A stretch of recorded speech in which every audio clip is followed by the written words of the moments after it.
a woman who can honestly, yeah, I think about 8. Oh, no, like, wait, I made membership in 2003, and that's when I met you. Yeah. So it's almost 10 years. About the time that I met Michael Arnoff, I met you. I remember that very clearly. I can't believe it's been 10 years. It's been 10 years that we know each other. And quite surprisingly, the first time that I saw Gina at the studio, I said, oh my God. What we were talking about just now, your ability to be able not only to be present and to be as gifted as you are and to be as trained as you are, because we already know that you have plenty of training behind you, but you are so connected with your body, baby doll. You're vibrating. I told you that, right? You like that word? Yes, yes. It's a good word. Nice. It's a nice word. You elemental. On stage, Gina, you are vibrating. I feel that there's always something going on, whether you have layers of emotions and colors and depth. You're not afraid to take risk. You're not afraid to take chances. You're not afraid to go as far as you can. I've seen you. You've seen a lot, plenty actually. of times. Yeah. And even Ellen Burstyn giving you big compliments, and God knows she's not an easy woman to please. In acting terms, I think she's very tough. Yeah, and I love that about her. It's good to be. Right? It's good. We're tough to please, are we, Gina? Well, I'm tough, so I'm okay with it. Yeah, you're tough. You're tough. But I'm giving all this introduction because I really admire your ability, but I admire that sense of you're connected. You're always connected, and you're always expressing emotions with your body. Like we talked about Meryl Streep before, we talk about Helen Mirren. They have the ability to just express. It's a funny thing, expression. It seems like it should be so simple, but there's a lot. But it's not. Is it? Well, that simple, Gina?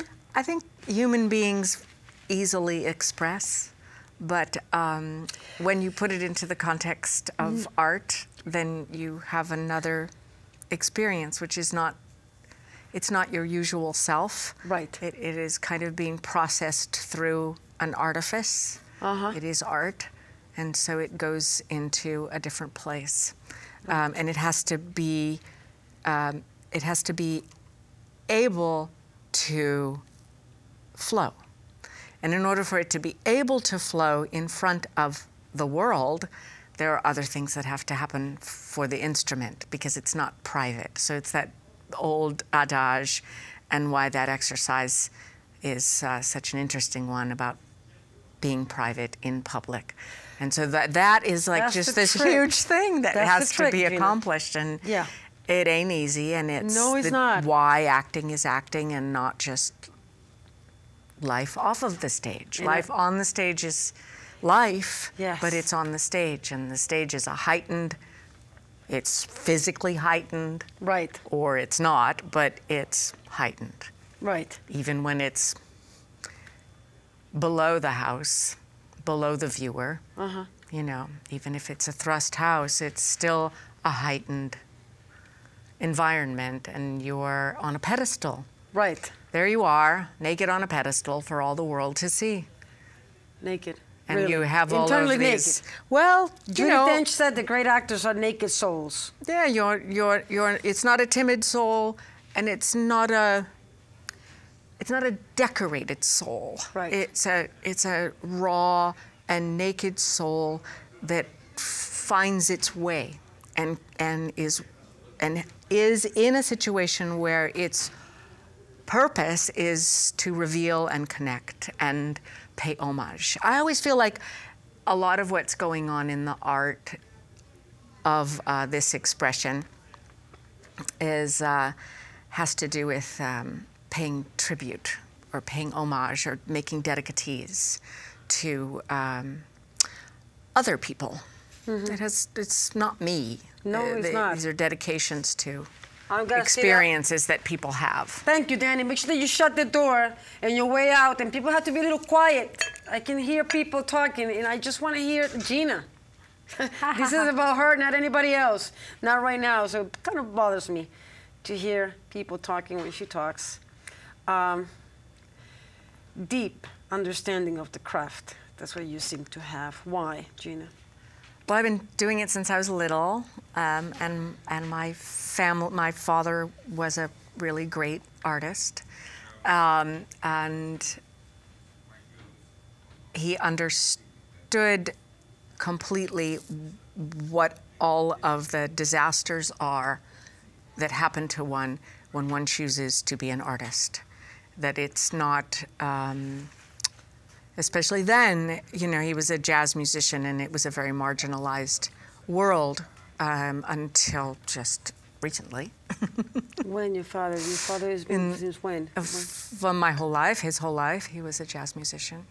So, which is why I was born in New Orleans, because they were there. So cool. So he was, you know, playing scales every day and doing what musicians do, and he had been a musician since a child and then had fallen in love with jazz as a teenager and had changed from strings to horns to reeds. He was a reed player, wind instruments. Mm-hmm. So I grew up in entertainment. But you grew up, it seemed to me, more than entertainment. I'm not correcting you because I don't dare to correct you, but it seemed to me that you grew up in a very extremely sensitive family. Yeah, Gina. they're all very sensitive. Right? We are all very sensitive. Very, very sensitive. A little bit, that is a little overwhelming. Even when I'm talking to you, I'm feeling your energy, and I'm like, and I love those cigarettes hanging there. Thank you very much. I didn't notice it until we were talking about acting. Where did you got those? My friend Come Letitia gave them to me. This is so cool. Very cool. Isn't it great? I think they're so cool. And you know what you can do with them? It's so much fun. You just have a little cigarette. You really, and they light on? They don't? No, they're already kind of like a little bit. They look lit, and they look lit, and you there know, you go. and I'm smoking on your set. I love it, love it. Gosh I love darn it. We always break the rules. I like it very much. Yeah, they work on you. We're talking about acting. I just noticed it. Wait a second, those are cigarettes. Yeah, these are cigarettes. Pretty cool, pretty cool. Guys, can we be a little quiet? I'm sorry. I keep hearing. You see that, Gina? I have to keep asking people. And you're having a cigarette. And you having a cigarette. Thank you very much. He thinks that I'm kidding, but I'm not kidding. I'm just serious about the talking. And I love that smoking. You see how expressive you are, It's Gina? so much fun to smoke. It is fun, but I it's not smoked good when for I you. was, well, I was never a smoker, but I used to love smoking for shows. When I would decide that a character smoked, and then I would become a smoker for like 6 or 7, 8 weeks or 3 months or something. So I played Hedda Gabler when I was about 27 or something, and I decided that she should have long red fingernails and smoke. And she's on stage nonstop, so I smoked nonstop, and I smoked Camel non-filters. Oh, wow. I don't know why I thought that's what she should smoke, but for some reason this happened. Right. And then it took me probably about 2 months to taper out and finally quit. It was the first time I'd ever actually gotten addicted to the darn thing. So I've always been like, oh, I'll have a cigarette. But now I absolutely can't stand them. You can't stand them. For the longest time, I can't stand them. But I love them in movies. Me too. Oh. I think they're so sexy. And it's such a great way to stand on a corner and wait for someone that you're meeting instead of a cell phone. Or what is it people are doing now? They've either got in their hands their phone, the iPod, or whatever, or they've got a bottle of water. Right. A plastic bottle. A plastic bottle of water. You're right. They That's a very good observation. Human beings cannot. They can't just have nothing. I mean, this is a great feeling because I got rid of my cell phone. I no longer have one. How come? Oh, Gina? it's just freedom. It's freedom? Freedom. You think so for sure? I love it. You see, this woman, this is what I love about Gina. Gina doesn't Okay, care. we're done smoking now. Well, you can keep smoking until the day you die, baby. I don't care. You can even talk, and my skin looks so I'm influencing children. it's like, Do you remember candy cigarettes? Candy cigarettes? I don't When you know if I were do. little, when I was little, I'm older than you, we had Not candy much older, forget cigarettes. it. We had candy cigarettes. Cigarettes? Yeah, little candy cigarettes. Yeah. You ate them. I know, but You pretended to smoke. You were and 5 then years and old. then you- They were pink or white or something, pink and white. Oh, nice. And they were gum. They were gum. They were gum? They were Oh, gum. wow. I like You the would- chocolate cigarettes. And then you would eat them. The chocolate cigarettes with ice cream. We have them in Costa Rica, like they have in. Oh yeah, we're talking about real cigarettes. The dark chocolate cigarettes with ice cream, vanilla ice cream. Come It's to on. die for. It's to die for, Gina Bonatti. And I know that you can still smell that lotion, the pumpkin.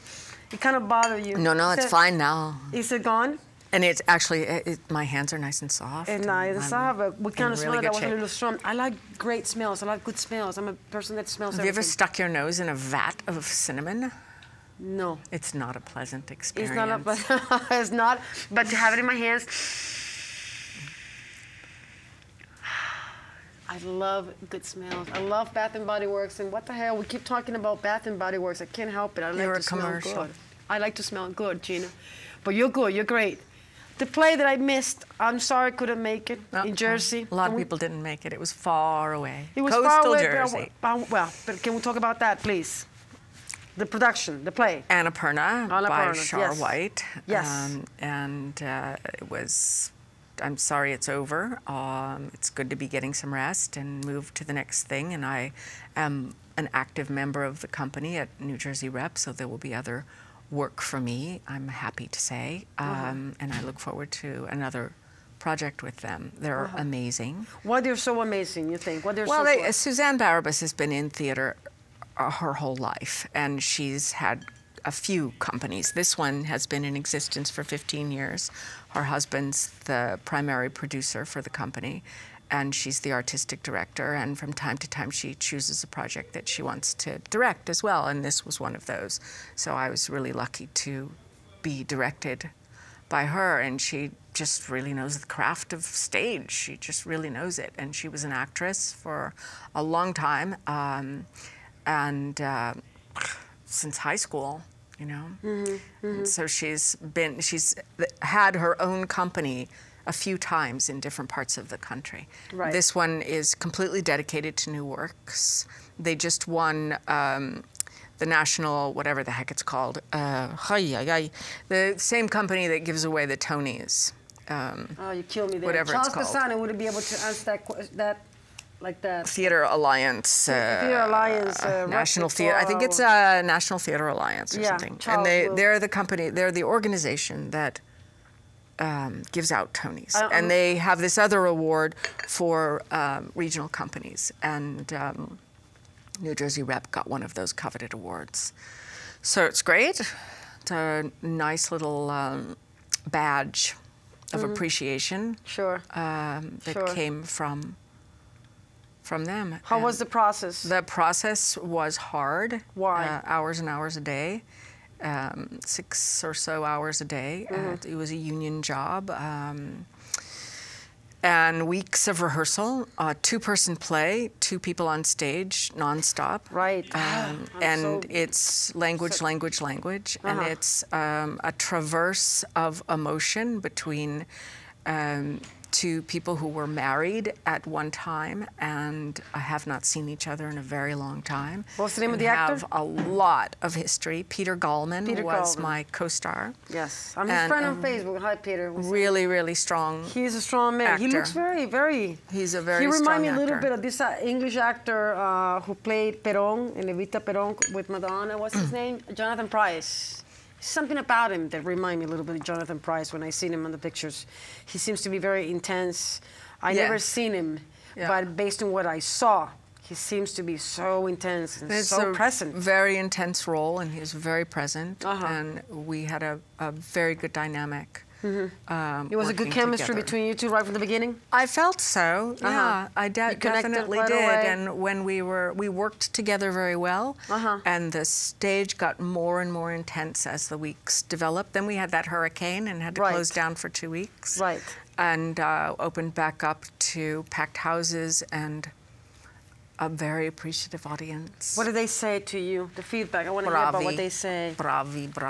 Bravo, bravo, bravo. Of course. That's what they say. What a great feeling, huh? I mean, you're kind of used to that, right, Gina, when people come to you?